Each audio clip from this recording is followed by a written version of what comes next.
শুধু দর্শক বন্ধু, আপনারা দেখছেন একে নিউজ বাংলা। আর এই মুহূর্তে উপস্থিত রয়েছে ফুরফুরা শরীফ। এই মুহূর্তে খবর পাওয়া গেল যে চালতাবাড়িয়ায় বোমা বাঁধতে গিয়ে দুজন ব্যক্তি মারা গেল। এই 26শে বিধানসভায় সর্বপ্রথম এই দুজন বলি হলো। ভোটের এখন জল গরম হয়নি, তার আগে থেকেই প্রাণহানির খবর আসছে। আরেকদিকে দেখতে পাচ্ছি যে ভাঙড়ের প্রাক্তন তৃণমূলের বিধায়ক আরাবুল ইসলাম, তিনি কিন্তু আজকে এই ফুরফুরা শরীফে আসবেন এবং ইন্ডিয়ান সেকুলার ফ্রন্ট অর্থাৎ আইএসএফ এ যোগদান করবেন। ইতিমধ্যেই আরাবুল ইসলাম তিনি কিন্তু বাড়ির থেকে বেরিয়ে গিয়েছে বলে আমাদের কাছে খবর রয়েছে। তিনি এই ভাঙড়ে চালতাবাড়িয়া যে জায়গায় বোমা বাঁধতে গিয়ে যে দুজন ব্যক্তি মারা গিয়েছে সেই নিয়ে তিনি কিন্তু মমতা ব্যানার্জিকে একদম আক্রমণ করলেন। আর তিনি বললেন যে শওকত মোল্লা আর কত রক্ত নেবে ভাঙড়ের মানুষের, কত রক্ত চাই শওকত মোল্লার। যে জায়গার বোম ফেটে দুজন মানুষ মারা গিয়েছে সেই স্থানীয় মানুষ কি বলছেন এবং সাংবাদিকদের সামনে আরাবুল ইসলাম এই নতুন দলে কেন যোগ দিচ্ছেন সে নিয়ে খোলাসা করলেন। এবং দুজন যে ব্যক্তি চালতাবাড়িয়া বোমা মারতে গিয়ে মারা গেল সে নিয়েও তিনি কিন্তু ক্ষোভ প্রকাশ করলেন। তিনি ঠিক কি বলছেন যে জায়গায় বোমা ফেটে দুজন মারা গেছে তারা কি বলছেন শোনাবো আপনাদের। যে দলটা দীর্ঘদিন ধরে দলের ঝান্ডা মাথায় নিয়ে দলটা করে এসেছি, দল আমাকে গুরুত্ব দেয়নি, দল আমার সাথে ভালো ব্যবহার করেনি। সেই কারণে অনেক গল্প আছে বলার, আমি পরে বলবো। আজকে আমি একটা নতুন দলে জয়েন করতে যাচ্ছি। আমি সবার আশীর্বাদ নিয়ে, ভাঙড় ক্যানিং মানুষের আশীর্বাদ নিয়ে আজকে আমি একটা নতুন দলে জয়েন করতে যাচ্ছি। দলে আইএসএফের নেতৃত্বে, আইএসএফ আমাদের নেতা হচ্ছে আমাদের আব্বাস ভাইজান, নওশাদ ভাইজান, তাদের নির্দেশ আদেশ মেনে আগামী দিনে চলবো বা সেই দলে আজকে আমি জয়েন করতে যাচ্ছি। কোথাও কোনো রকম চাপ বা কিছু না, কোনো রকম চাপ বলে কিছু নেই, চাপ বলে কিছু নেই। অনেক ব্যাপার আছে, আপনারা জানতে পারবেন যে কারা কোন দিকে। আজকে আমি এইটা করছি বলে দল অনেকটা নড়ে চড়ে বসেছে। কেন বসেছে? যে আরাবুলের মতন লোক বেরিয়ে যাচ্ছে, তাই দল নড়ে চড়ে বসেছে। আগামী দিনে আরও দেখতে পাবেন যে কী হচ্ছে, কিছু দেখতে থাকুন। ভাঙড়ের রাজনীতিতে কতটা প্রভাব পড়বে এর ফলে? ভাঙড় ক্যানিংয়ে প্রচুর প্রভাব পড়বে। আপনারা জানেন যে আমাদের লোকজন, আমার যা লোকজন আছে তারা তো অবশ্যই আইএসএফের দিকে থাকবে, সমস্ত কর্মীরা। আর যিনি এখানে আজকের এতদিন লড়াই করে ভাঙড়ের মানুষের ভুল বুঝিয়ে ভুল পথে পথ চালিত করছে, সেটা উনি আগামী দিন বুঝতে পারবেন।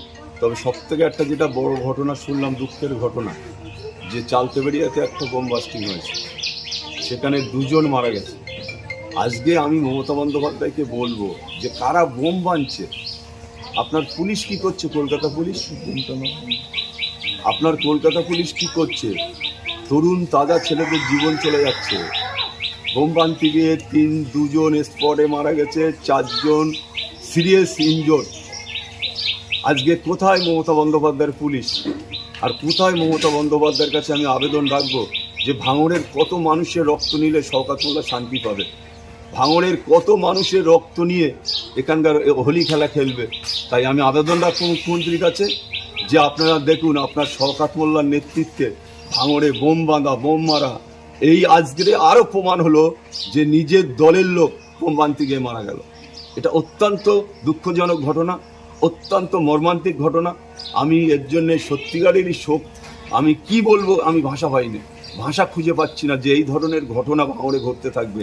যত নির্বাচন এগিয়ে আসবে তত শওকত মোল্লা এই ধরনের ঘটনা ঘটাবে আর তত মানুষের প্রাণ যাবে।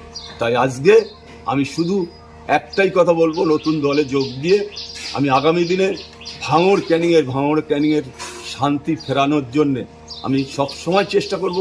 আমি চাই ভাঙড়ের মানুষ শান্তিতে থাক, ভাঙড়ের মানুষের জীবন না যাক, ক্যানিংয়ের মানুষ শান্তিতে থাক, ক্যানিংয়ের মানুষের যাতে জীবন না যায়, এটা আমি সবসময় চেষ্টা করব। এইটাই আমার বক্তব্য। গতকালকে বাইরের লোক এবং গ্রামের লোক কিছু ছেলে থেকে তারা বাইরে থেকে লোক নিয়ে এসে বোম বাঁধছিল। সেই বোম বাস্ট হয় 12:40 নাগাদ, 40 থেকে 50-এর মধ্যে। সেই টাইমে নাপ্তির দোকানে আমি 11টা থেকে বসে থাকি আমার চুল দাড়ি কাটার জন্য বা কামাবার জন্য। কিন্তু সেইখানে ওই বোমের আওয়াজটা একসঙ্গে 4খানা বোমের আওয়াজ পাই, কিন্তু কোনো মানুষ একসঙ্গে 4খানা বোম যে মেরে দেবে, এরকম আমরা দেখি না যে এক হাতে 4টে বোম মেরে দেয়। আর আজকে আমরা সেই জিনিসটা পরিদর্শন গিয়েছি দক্ষিণ মামনিয়া গ্রামে। দক্ষিণ মামনিয়া গ্রামে যাওয়ার পরে এই শাসক দলের হারমাত যারা মনে করছে আমরা দক্ষিণ মামনিয়া থেকে আর বার হব না, তারা আমার উপরে হামলা চালিয়েছে। এমনি মাছ দুধ খেয়ে মানুষ আছে বলে আমি মনে করি না, হিড়ে মাগির ছেলে বলে মনে করি। আমি অন ক্যামেরা বলছি, আমি হিড়ে মাগির ছেলে বলে মনে করি। সে ঘরের মধ্যে বসে মিডিয়া করে, আর আমি আমার সৎ সাহসের উপরে আমি একাই চলি, ওই দক্ষিণ মামনিয়ার গ্রামেও চলি আর বাইরেও চলি।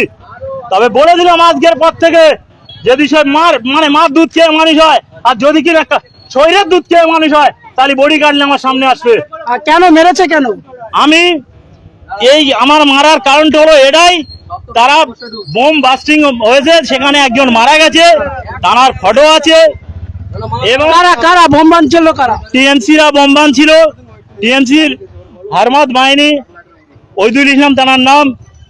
বোম থানায় জানিয়েছি কি স্পটে পুলিশ আছে, যদি থানায় না জেনে থাকবে পুলিশ আসবে কেন?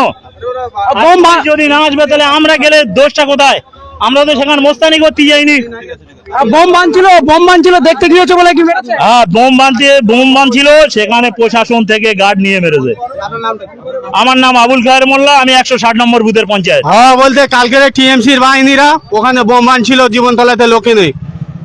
রাতের অন্ধকারে শোনা গেছে যে বোম বাস্টিং হয়ে দুজনা মারা গেছে। তা সেই দেখতে গিয়েছিল আবুল খায়ের ভাইকে বিনা অপরাধে মারধর করেছে।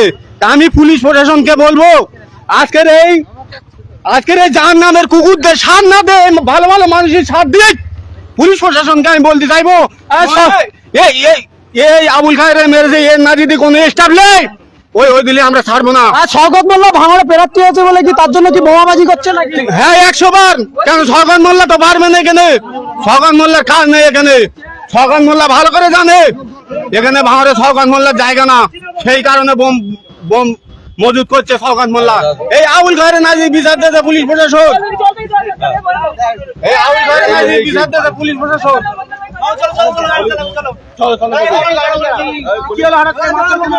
মারধর কাল রাত্রির বেলা টিএমসি হারমাত বাহিনী বোম মজুদ করার জন্য বাইরে থেকে ওখানে বোম বানছিল। কাল রাত্রির বেলা শোনা গেছে যে রাত 1টার সময় বোম বাস্টিং হয়ে একটা ছেলে আহত হয়েছে, একটা আহত হয়েছে। সেই কারণে আইএসএফ এর নেতা আবুল খায়ের সেখানে গিয়েছিল দেখতে যাওয়ার কারণে ওই দূর লোকজন ওই আবুল খায়ের মেরেছে। আমি পুলিশ প্রশাসনকে বলবো, এসব জাহান নামের কুকুরদের সাথ না দিয়ে আপনারা একটু মানুষের সাথ দিন। উত্তর বাহিনী একেবারে সাধারণ মানুষ কিন্তু প্রতিবাদ জানাচ্ছে যে তৃণমূলের নেতারা নাকি বোম বানছিল, তাদের নেতৃত্বে বোমাবাজি করছিল, তাই দেখতে গিয়েছিল আইএসএফ এর নেতারা। আর সেই আইএসএফ এর নেতারা ধরে মারধরা, সেই অভিযোগ একেবারে বিক্ষোভ করছে। আর দিদি কি হয়েছে দিদি? আরে আমাদের আবুল খায়ের কালকে গত রাত্রের বেলা, কাল রাত 12:40-এর দিকে টিএমসির হারবাদ বাহিনীরা সরকার যখন ক্যান্ডিডেট এখানে হয়েছে তখন দেখতেছে আমরা তো পারবো না, বোম মজবুত করছিল। সেই বোমে দুজনে আহত হয়েছে, দুজনে মৃত্যু, একজন আহত।